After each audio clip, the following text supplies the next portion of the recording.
유다의 아사왕 둘째 해에 여로보암의 아들 나답이 이스라엘 왕이 되어 2년 동안 이스라엘을 다스리니라.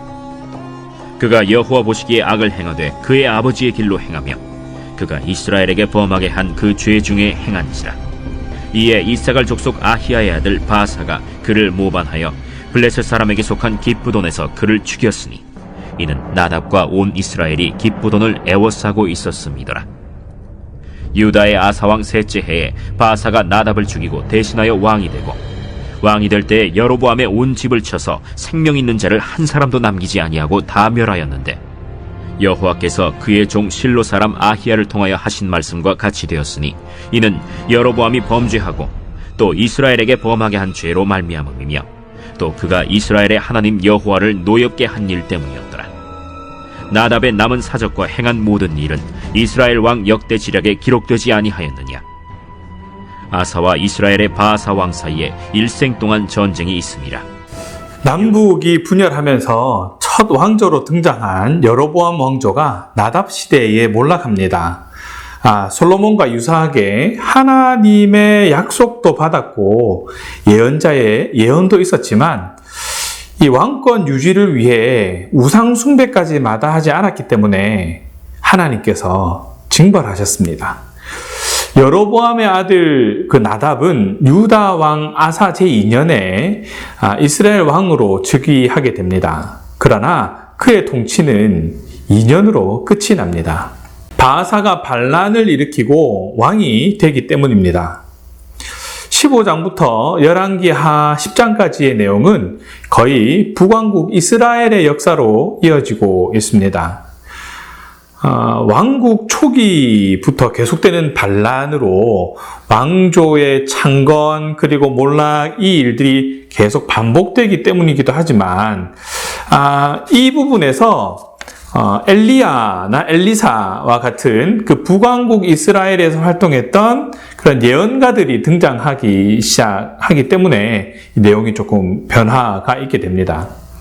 그리고 이 부분에서 그 이스라엘 역사상 가장 강력한 그 왕조였던 오므리 왕조가 등장하게 됩니다. 열왕기 저자는 나답을 악한 왕으로 평가합니다. 그렇게 평가한 이유는 다름이 아니라 여로보암의 길로 행한 것 그리고 이스라엘을 범죄로 이끈 죄 때문에 악한 왕으로 평가를 합니다. 이후 그 북왕국 이스라엘은 여러 번 왕조가 바뀌었음에도 불구하고 이 모든 왕들은 부정한 평가, 악한 왕이라는 평가를 받게 됩니다. 바하사의 경우 나답이 블레셋 성읍인 기브돈을 포기하고 있을 때에 바하사가 반란을 일으켜서 나답을 살해하고 왕위에 오르게 됩니다. 비록 나답 왕이 군대를 이끌고 출정을 했지만 즉위한 지 2년도 채 안 되었기 때문에 군대를 완전히 장악하지 못했을 것으로 짐작됩니다. 뿐만 아니라 이스라엘에서 왕의 아들로 왕위를 세습한 경우였기 때문에 백성들이 이러한 세습을 지지했을까 하는 그런 의문도 있습니다. 그리고 실제로 바하사가 군대 지휘권을 행사하고 있었고 지도력을 발휘하고 있었던 것으로 추정됩니다. 그래서 이 바하사가 반란에 성공할 수 있었을 것입니다. 바하사의 즉위 연도는 유다 왕 아사가 왕이 된 후 셋째 해입니다. 북왕국 이스라엘의 역사를 보면 여로보암 왕조의 창건부터 아수르에 의해서 망할 때까지 205년 동안 반란이 계속되는 것을 볼 수 있습니다. 이 기간 동안 이스라엘에는 왕조의 창건과 몰락이 무려 9번이나 반복되고 있고 왕도 19명이나 교체됩니다. 이스라엘이 유다와 달리 이렇게 불안정한 역사를 이어가게 된 이유를 열왕기서에서는 하나같이 이스라엘 왕들이 하나님의 명령을 따르지 않았고 그리고 우상을 숭배했기 때문이다 라고 보고 있습니다. 역사적 관점으로 본다면 다른 요인들도 몇 가지 발견할 수 있습니다. 첫 번째, 유다에 비해서 이스라엘은 여러 개의 국제 무역로가 통과하고 있었고 또 약탈할 것이 많아서 주변 강대국들이 호시탐탐 노리는 그런 지역이었습니다. 동시에 이스라엘은 중동 지역에서도 지정학적 요충지였기 때문에 국제 정사의 변화에 쉽게 휘말렸고 왕권도 쉽게 흔들렸던 것이죠. 둘째로는 유다와 달리 이 왕조 신학이 없어서 반란을 일으키는 입장에서 다양한 명분을 세울 수 있었습니다. 세 번째, 이 여러 지파가 있었기 때문에 지파 간의 갈등과 충돌로 반란이 쉽게 일어날 수 있는 그런 상황이었던 것이죠. 실제로 선지자 아히야가 열왕기상 14장 10절에서 11절 말씀에서 예언한 대로 여로보암 왕실에 속한 사람은 예외 없이 모두 살해당합니다. 열왕기 저자는 여호와의 말씀은 반드시 성취된다라는 그런 진리를 또다시 한번 강조하는 것이지요. 여로보암의 죄로 인해서 하나님이 대단히 진노하셨습니다. 또한 사실 여로보암은 선지자 아히야가 전해준 그 하나님의 말씀에 따라서 왕조를 창건했는데 여로보암이 하나님께 받은 약속, 그 약속대로만 했었다면, 그 약속을 지키고 살았더라면 하는 생각이 들기도 하죠. 당시 여로보암이 하나님께 받은 약속은 솔로몬이 받은 약속과 다르지 않았습니다.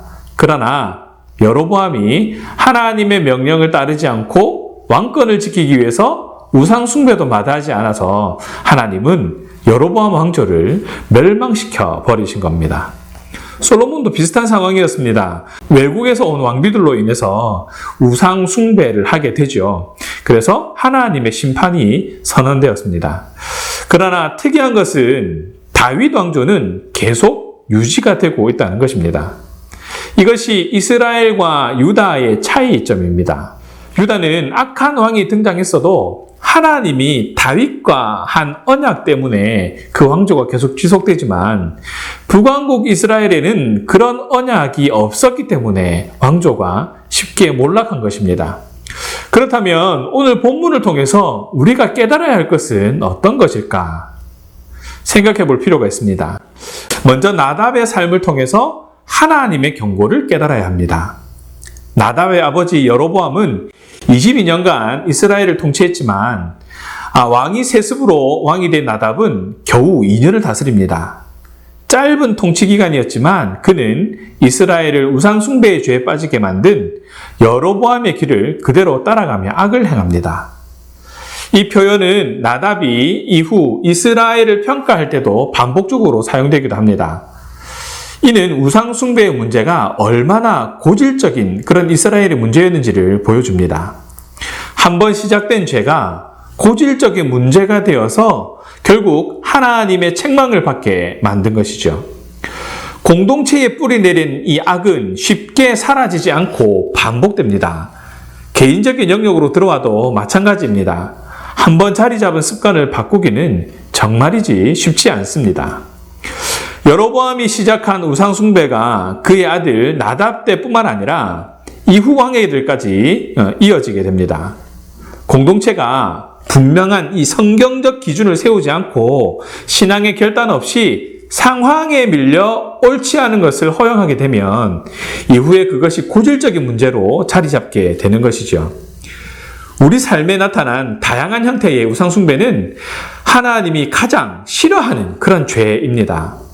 개인이, 가정이, 학교에서, 사회에서 교묘하게 이루어지는 우상 숭배는 빨리 해결해야 될 심각한 문제인 것이죠.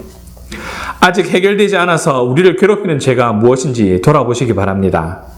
나의 믿음이 자라는 것에 방해가 되는 요소가 어떤 것이 있는지, 또 평안을 방해하는 문제가 있다면 하나님께 도움을 구하고 용기를 내어서 그것을 해결해야 합니다. 그 과정에서 치러야 할 대가가 있을 것입니다. 그러나 그 대가를 두려워해서는 안 됩니다. 뿌리 내린 고질적인 죄의 문제를 해결하기 위해서 더 애쓰는 저와 여러분 되기를 간절히 바랍니다. 두 번째로 우리는 바하사의 반역과 여로보암의 몰락을 통해서 하나님의 경고를 깨달아야 합니다. 나답의 짧은 통치는 바하사의 반역으로 끝이 납니다. 바하사는 기브돈에서 나답을 죽이고 여로보암 집안에 속한 모든 사람을 처형합니다. 여로보암의 집안이 비참한 죽음을 맞이하는 것은 이 단지 정치적인 상황 때문이 아닙니다. 이는 선지자 아히야를 통해 이미 예고된 하나님의 심판 메시지가 성취된 것이지요. 이후 이스라엘은 정권이 바뀔 때마다 암살과 반역이 일어나는 피비린내나는 역사를 이어가게 됩니다. 사랑하는 하나님을 떠난 사람은 잠시 성공하는 것 같아도 결국 비참한 인생이 됩니다. 나답이 죄악의 길을 갔을 때 바하사의 반역으로 출김을 당하고 맙니다. 우리가 하나님의 말씀을 어기고 자신의 고집대로 살 때 잠시 성공하고 풍요를 누리더라도 그것은 영원하지 않습니다. 우리를 향한 하나님의 경고는 시간이 되면 반드시 성취됨을 기억하시기 바랍니다. 아히야를 통해 전해진 여로보암에 대한 경고가 결국 이루어졌습니다. 하나님이 우리에게 경고하실 때 그것은 우리를 돌이키기 위함입니다. 그리고 그 경고를 지속적으로 무시하면 죄에 대한 벌을 피할 수 없게 됩니다. 우리가 사회적으로 높은 위치에 있고 성공을 거두었을 때에도 하나님을 두려워할 줄 알아야 합니다. 자신이 왕이 되도록 허락하신 하나님을 잊고 죄를 범한 이스라엘의 왕처럼 행동해서는 안 됩니다. 지금 자신이 하나님 앞에 겸손한지, 성공했다고 들떠있지는 않은지, 하나님께 감사하고 있는지 돌아보시기 바랍니다. 또한 하나님이 경고하고 계신 것은 없는지 생각해 보시기 바랍니다. 잘못을 돌이키게 하기 위해서 회개의 기회를 주시며 기다리시는 하나님의 은혜를 무시하지 마시기 바랍니다. 하나님의 말씀은 때가 되면 반드시 이루어진다는 사실을 명심하시기 바랍니다.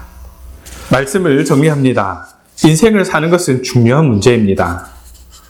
꼭 필요한 부분이기도 합니다. 그러나 그보다 더 중요한 부분이 있습니다. 바로 하나님이 어떤 기준으로 내 인생을 평가하실 것인가를 깨닫는 것입니다. 컴퓨터를 사용하다 보면 조심해야 할 것들이 몇 가지가 있습니다. 컴퓨터는 명령을 입력하면 입력한 대로 출력을 합니다. 그런데 이런 컴퓨터에 바이러스가 들어가게 되면 입력한 명령을 제대로 수행해내지 못하게 됩니다. 심지어 지금까지 작업했던 자료들도 사용하지 못하도록 파괴시키기도 합니다. 그러다 보면 더 이상 컴퓨터를 사용할 수 없는 그런 지경에 이르기도 합니다. 이 일을 방지하기 위해서 컴퓨터 백신이 필요합니다. 유기체도 마찬가지입니다. 처음 바이러스가 침투했을 때에는 그저 자연 치유도 가능한 그런 상태일 것입니다. 그러나 이 바이러스가 계속 활동하도록 둔다면 그 유기체는 치명적인 손상을 입게 될 것입니다. 죄가 바로 그렇습니다. 죄가 우리의 삶 속에 들어와서 그것이 고착화되고 고질적인 문제가 되면 우리의 삶은, 우리의 신앙은 치명적인 손상을 입게 됩니다. 하나님의 심판 앞에 서게 될 수도 있습니다. 그러나 은혜인 것은 그런 바이러스가 침투하지 못하도록 성령이라는 백신을 허락해 주셨다는 사실입니다. 성령의 능력을 힘입어 오늘도 성결하게 신실하게 살아가는 저와 여러분 되기를 바랍니다. 삼위일체주의를 기념하며 특별히 성결교회주의를 보내는 오늘 삶의 성결을 경험하는 그런 저와 여러분 되기를 바랍니다. 신앙의 성결로 하나님께 더 가까이 나가는 그런 신앙인 되시기 바랍니다. 그래서 결국 하나님께서 기뻐하시는 삶으로 세상에 선한 영향력을 끼치는 저와 여러분 되기를 주님의 이름으로 축원합니다. 기도하겠습니다. 사랑의 하나님 감사합니다. 나답의 짧은 통치 그리고 바하사의 반역을 통해 우리 속에 고질적인 죄의 문제를 돌아보게 하셔서 깨달을 수 있도록 붙들어 주심에 감사드립니다. 하나님 없는 성공을 꿈꾸는 삶이 아니라 하나님의 경고보다 하나님의 사인에 주목하며 합당한 삶을 살아갈 수 있도록 인도하여 주옵소서. 깨닫게 하신 은혜를 붙잡고 결단하며 나아갑니다. 연약함을 채워주시고 주장하여 주셔서 하나님 앞에서 열매 맺게 하시되 속이 꽉 찬 열매가 될 수 있도록 인도하여 주시옵소서. 더욱 하나님을 의지하는 삶이 될 수 있도록 주장하여 주옵소서. 감사합니다 주님. 우리 주 예수 그리스도의 이름으로 기도합니다. 아멘.